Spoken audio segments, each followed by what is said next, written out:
riding the waves, sand, snow, water, or life. Hello, everyone, and welcome to the podcast of The Ordinary Maverick. This is Ajay, your host, an ordinary maverick, sharing real life thoughts and experiences and maverick tips. If you haven't hit the subscribe button yet, please do so, and you will not miss another episode. It was the drive of a lifetime, I must say. From Pretoria, the capital city of South Africa, to the southern border of Namibia, to a campsite near the Orange River. This is a 1200 kilometers each way, and we drove back and forth when we went for a rafting trip on the Orange River. The entire drive was done between me and my daughter, and we had a time of our life. She was relatively a new driver, having just recently gotten her driver's license, learners that too, and I was the one that taught her driving. So it was memorable in that way too. The teacher and the student on the road together, with my wife being the navigator. We went for miles without seeing a soul or another car even on the roads. Such was the remoteness of that part of the country. And in that remoteness was the beauty. Rugged landscapes surrounded us, and that was all the eyes could see. It was like one of those movies, when you are the only car driving on a long winding road amidst the desert and the mountains. The fun part was that we stopped along the way and explored an area known as Kagalagadi or the Kalahari. It's a remote, wild and unspoiled semi-desert area with red sand dunes, sparse vegetation and lots of big cats. Yes, the huge black-maned lions are famous there. The name Kagalagadi means the land of thirst or thirst land. We spent 2 nights at the Witsand Kalahari Nature Reserve en route to crossing the border at Namibia, and we created memories for a lifetime. That's where we tried our hand at sandboarding, or shall I say, dune boarding. Witsand means white sand, and it's because of the color of the sand, which contrasts against the surrounding red Kalahari sands. I still recall the stunning sight of seeing the flowing white dunes cradled by contrasting red Kalahari sand. The place is home to famous roaring sands of the Kalahari and over 150 bird species. You may wonder why it's called roaring sands.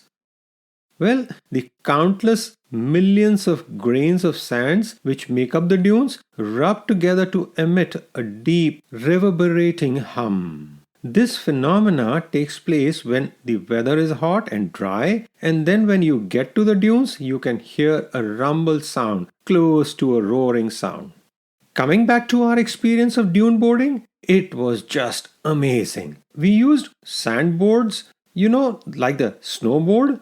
Although sandboards are specially made and are much harder than snowboard bases built out of laminates or formica. We had never done this before and tried to understand all the instructions while collecting the boards from the counter at the reserve. Making our way to the top of the sand dune, we then watched friends and folks who looked like as if they knew what they were doing, We were with a great group of friends and some had done this before. So it was kind of good because they were able to share some practical tips with us. There are different ways of dune boarding. You can sandboard down the dune with your feet strapped to the board and then balancing on top of the board as you slide down the dune. Or you can also sit down on the board and slide yourself down the dune and lie down on the board and do the same. The main thing is to get that push and get started on the slide downwards. And then you're off, racing down the dune and just need to keep your balance so as to not fall off.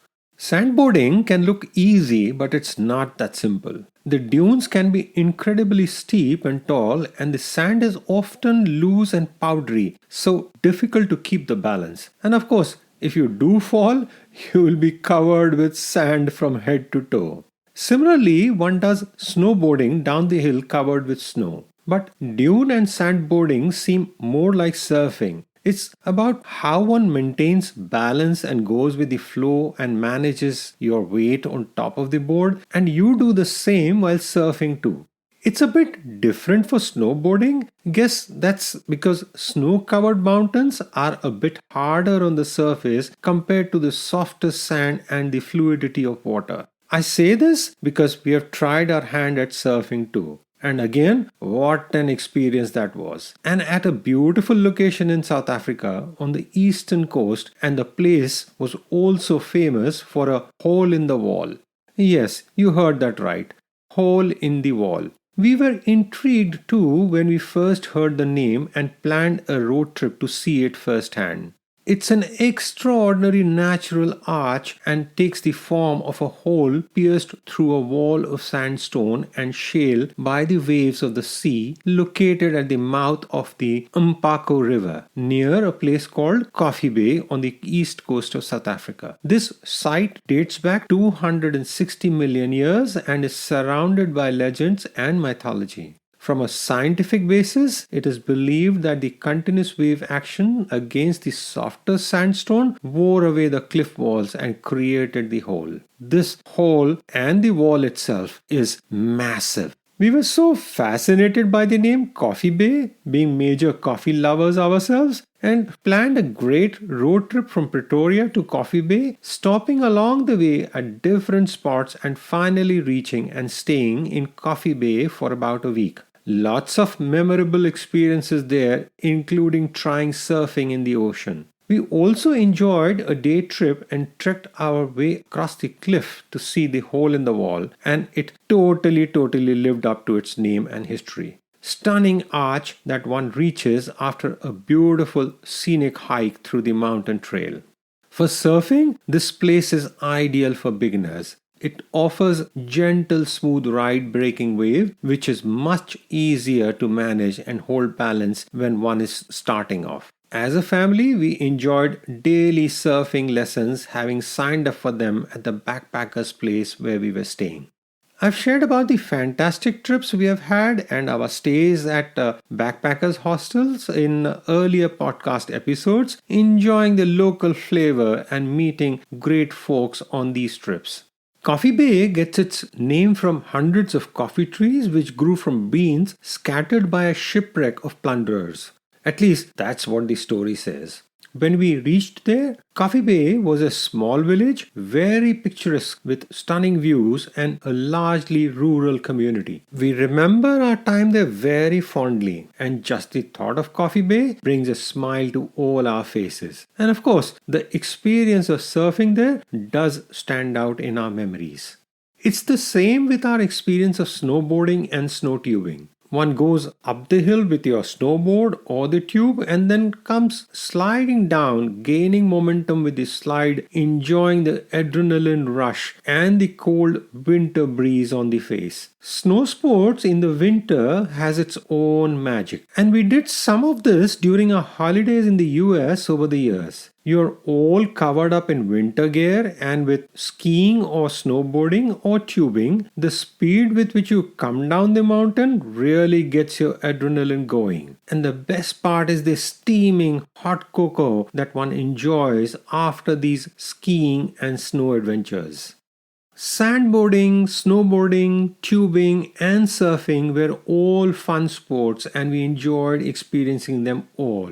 But I must say, these sports brought home the fact that once you're in the moment, like you have started down the sand dune, or you've started riding the wave, or you're going down the snow-covered mountain, then there is no turning back.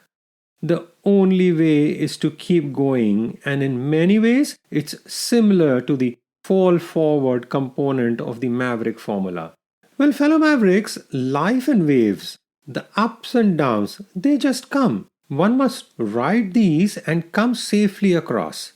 We cannot control the wave or the mounds in the sand dunes or the snow-clad mountains. And in life too, it's the same. Can't control how your life goes and the events that take place. But what you can control is your response, like how you ride the wave.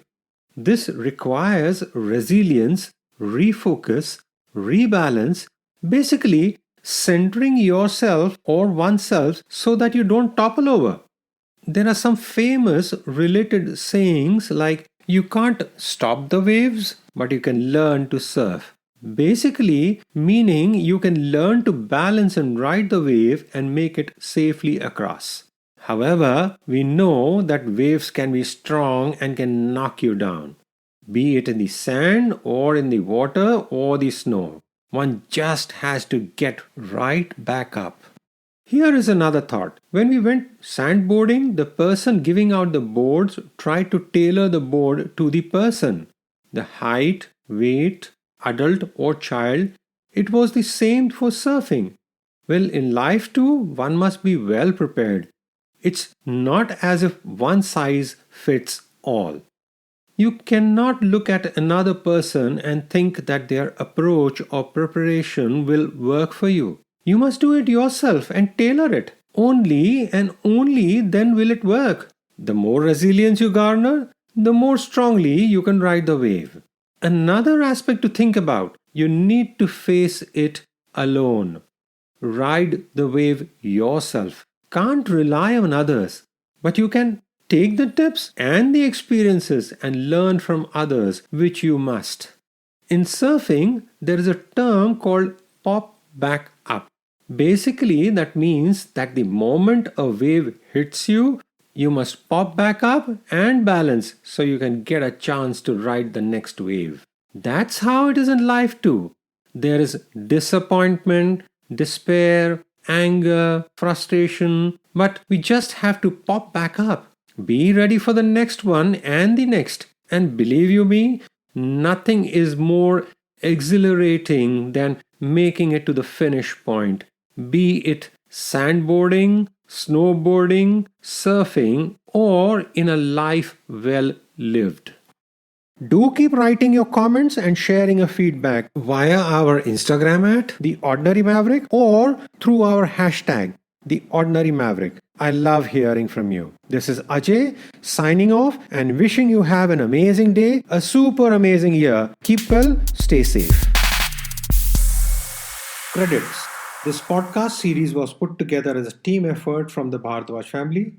Concept, design, title, researchers and reviewers Ajay, Sanjana, Avantika and Niharika Bhardwaj.